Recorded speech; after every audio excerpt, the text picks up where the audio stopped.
रिम्पारा नाम का एक गांव था जहां विजय और संजय अपने परिवार के साथ रहा करते थे।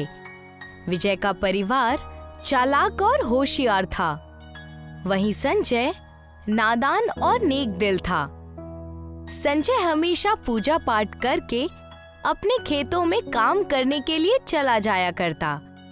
हर दिन की तरह संजय एक दिन अपने घर के सामने खड़े बड़े से नारियल के दरख्त के सामने पूजा करने लगा। हे ऊपर वाले, आप तो अंतर्यामी हैं, आप तो देश चलाते हैं, आप ही मेरे सब कुछ हैं। अपने भक्त की एक पुकार भी नहीं सुनेंगे? कृपया करके मुझे अपना दर्शन दे दीजिए प्रभु, और मुझे धन्य कर दीजिए। मैं कई सालों से आपकी भक्ति कर रहा हूँ प्रभु। जैसे ही संजय ने इतना कहा, वन देवता वहां प्रकट हो गए और संजय को उन्होंने अपना आशीर्वाद देते हुए कहा, उठ जाओ भक्त, मैं तुम्हारी भक्ति से खुश हुआ और तुम्हें आशीर्वाद देने आया हूँ। मांगो, तुम्हें क्या चाहिए? भगवान, मुझे ना तो अमर बनना है, ना ही किसी दूसरी दुनिया में जाना है। बस आप मुझे इस जिंदगी में अमीर बना दीजिए, ताकि मैं सारे काम अपने आसानी से कर सकूं, अपने खानदान को खुशियां दे सकूं। मेरी इतनी ही ख्वाहिश है प्रभु। देखो संजय, मैं तुम्हें अमीर बनने का आशीर्वाद तो दे दूंगा, पर तुम्हें उस चीज को खुद से ढूंढना होगा, तब जाकर तुम अमीर बन पाओगे। मैं तुम्हें अमीर बनने का राज नहीं बताऊंगा। अपनी बुद्धि और अपनी चालाकी से तुम अमीर बन जाओगे। इतना कहकर वन देवता वहां से चले गए। अब आया ना मजा, ये हुई ना बात। अब मैं इस गांव, इस शहर का सबसे अमीर आदमी बन जाऊंगा और सभी को जलील भी करूंगा। तभी वहां पर संजय की बीवी करिश्मा आ गई और कहने लगी, क्या बात है जी, आज आप खेतों में नहीं गए? लगता है आज आपका काम करने का मन ही नहीं है। अरे मोहतरमा, अब हम बहुत अमीर होने वाले हैं, मैं किसी के खेतों में जाकर क्यों गुलामी करूं? इससे अच्छा है मैं इंतजार करूं, आराम से घर में वक्त बिताऊं। दूसरी तरफ चालाक विजय अपने घर पर बैठा साजिश रच रहा था। मेरे पास एक बहुत अच्छी तरकीब है। हमें संजय के खेत की मेड़ काट काट कर उसे छोटा करना है, जिससे हमारा खेत बड़ा हो जाएगा और हमारी आमदनी भी उससे ज्यादा हो जाएगी। हाँ, तुमने बिल्कुल सही कहा, हम ऐसा ही करेंगे। सुबह 5 बजे जाकर मैं उनके खेतों के मेड़ को काट दिया करूंगी और उन्हें छोटा कर दिया करूंगी। संजय को बिल्कुल भी अंदाजा नहीं था कि वन देवता ने सारी शक्तियां उस नारियल के दरख्त में डाली हैं। संजय अपने आलस की वजह से उन दरख्त की तरफ देखता भी नहीं था। पूरे महीने हो गए तुम्हें आराम करते हुए, कम से कम इस नारियल के दरख्त से ही नारियल तोड़कर बेचाओ। अरे चुप रहो, इस नारियल से हमारा कौन सा गुजारा होने वाला है? ये तो बस ऐसा ही है। कितने कम दिनों में नारियल एकदम पक से गए हैं, उन्हें बेचाओ। मैंने तुमसे कहा ना, वन देवता का आशीर्वाद है मुझ पर, मैं जल्दी ही अमीर हो जाऊंगा, तो ये छोटे छोटे काम मैं भला क्यों करूं? संजय उन नारियल के दरख्तों की तरफ देख भी नहीं रहा था। एक दिन रात के वक्त विजय अपने आंगन में सोया हुआ था। तभी उस आंगन के दरख्त में से एक नारियल विजय के सिर पर आकर गिर गया। ये क्या गिरा मेरे सर पर? अच्छा नारियल है, वाह अच्छी बात है। भगवान जब भी देता है छप्पर फाड़ के देता है, और वैसे भी ये नारियल संजय के पेड़ से गिरा है, पर गिरा तो मेरे ही आंगन में है ना, तो अब ये मेरा हुआ। उतने में ही विजय के सामने एक और नारियल गिर गया। विजय उन नारियल को लेकर बहुत ही ज्यादा खुश था और दोनों नारियल लेकर वो अपनी बीवी के पास गया और कहने लगा, अरे सुनती हो, ये देखो मैं क्या लेकर आया हूँ। क्या लाए हो? अच्छा जी, तो तुम नारियल लेकर आए हो, लाओ मैं इसकी चटनी बना देती हूँ, इसका पानी पीकर। हाँ हाँ, बढ़िया सा पानी निकालकर मुझे गिलास में दो, जल्दी से तोड़ो। जैसे ही विजय की बीवी ने नारियल तोड़े तो उसने देखा कि उस नारियल के अंदर का पानी सोने का है, जिसे देखकर वो दोनों हैरान रह गए। ये क्या है? ये पानी तो सोने का है। इससे तो हम कितना सारा सोना बना सकते हैं। मेरा भाई है जो कि सोना बनाने का काम जानता है। अरे जान, सोचो हम कितने नसीब वाले हैं कि हमें नारियल में से सोने के पानी के बारे में पता चल गया। हम इससे कितना सारा पैसा कमा सकते हैं। कल सुबह हम संजय से बातें करेंगे।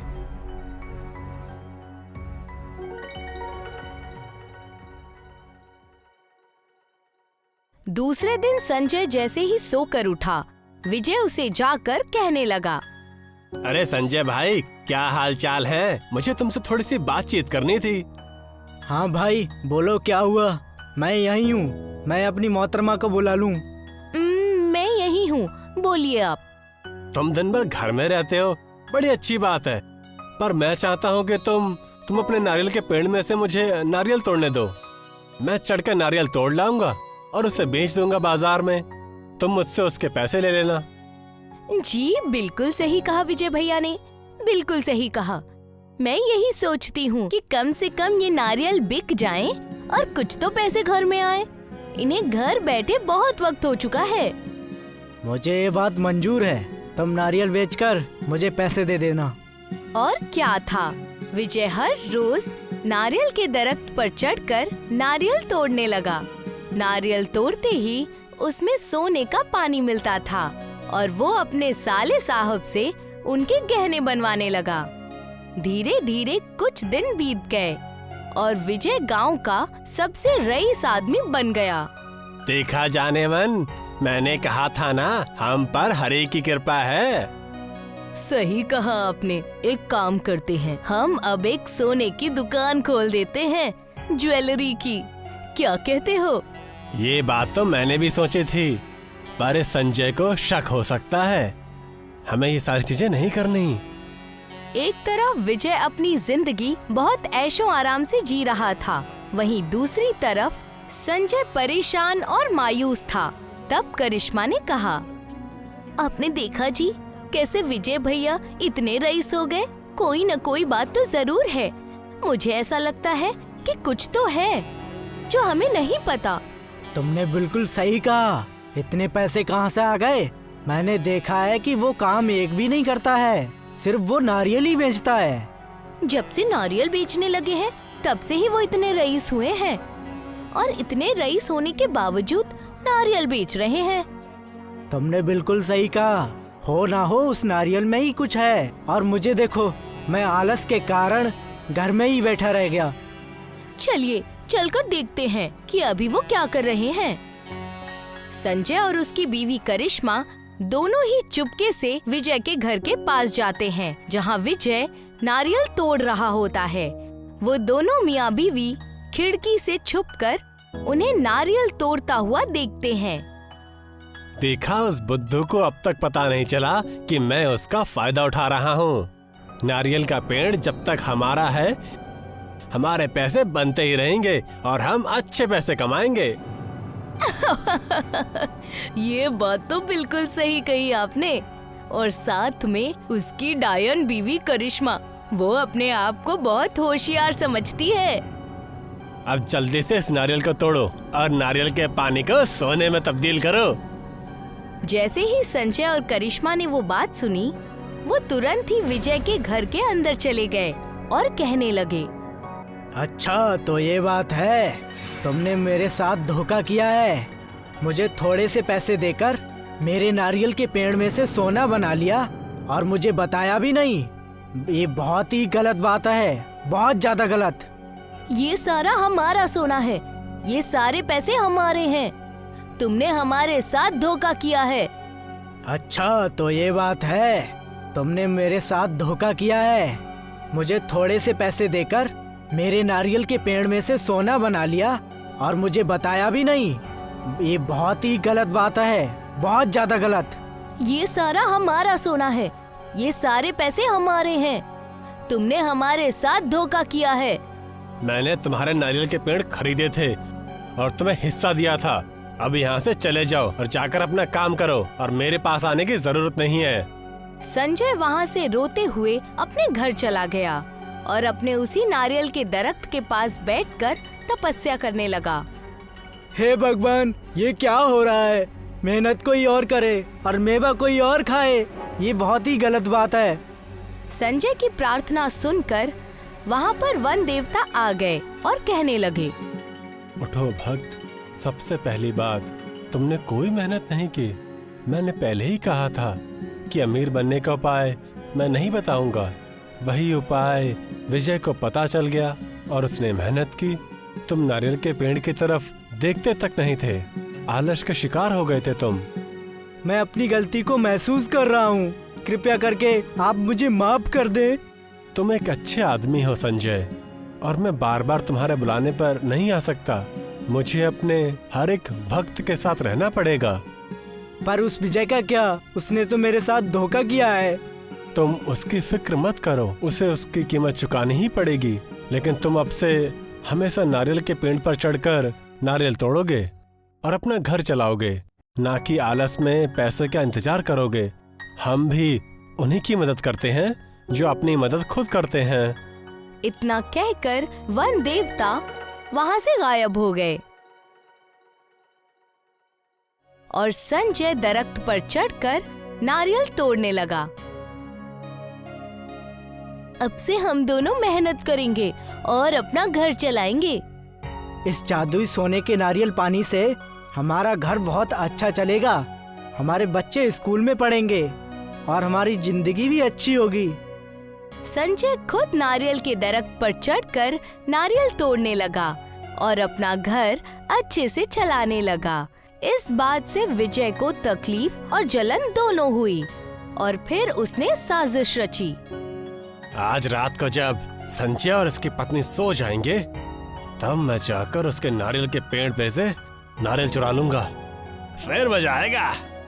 रात होते ही विजय संजय के नारियल के दरख्त पर चढ़ता है और उसमें से 2 नारियल तोड़ता है और उन्हें घर जाकर तोड़ता है। जैसे ही विजय ने नारियल तोड़े, उन नारियल में से बिच्छू निकलकर बाहर आने लगे। अरे भागो, ये क्या हो रहा है? ये तो बिच्छू है, भागो। अरे सुनती हो, भागो यहाँ से। ये सब आपकी गलती है। इतना लालच करना बहुत ही बुरी बात है। मैंने तो पहले ही कहा था कि ये सब मत करिए जी। अच्छा, तुम तो बड़ी सोने की ज्वेलरी खोलने का सलाह दे रही थी, उसका क्या? विजय और उसकी बीवी घर से बाहर आने ही वाले थे कि उतने में ही वहाँ पर संजय आ गया और उसने बाहर से उनका दरवाजा बंद कर दिया और कहने लगा, ये सब तुम्हारे पापों का प्रायश्चित है। जब तक तुम्हें अपनी गलती का अफसोस नहीं होगा, तब तक तुम्हें सजा मिलती ही रहेगी। हमें माफ कर दो, हम तुम्हें तुम्हारी सारी दौलत वापस करने के लिए तैयार हैं और हम अब से किसी के साथ भी ऐसा गलत काम नहीं करेंगे। हमें माफ कर दो, दया करो और हमें माफ कर दो। विजय और उसकी बीवी ने जैसे ही माफी मांगी, सारे बिच्छू वहाँ से गायब हो गए और संजय ने दरवाजा खोला। संजय, मुझे माफ कर दो, कृपया करके मुझे माफ कर दो। मैं आगे से ऐसी गलती कभी नहीं करूँगा। हाँ हाँ, मैंने तुम्हें माफ किया। तुम अब से आजाद हो, फिक्र मत करो, सब अच्छा और बहुत ही मस्त है।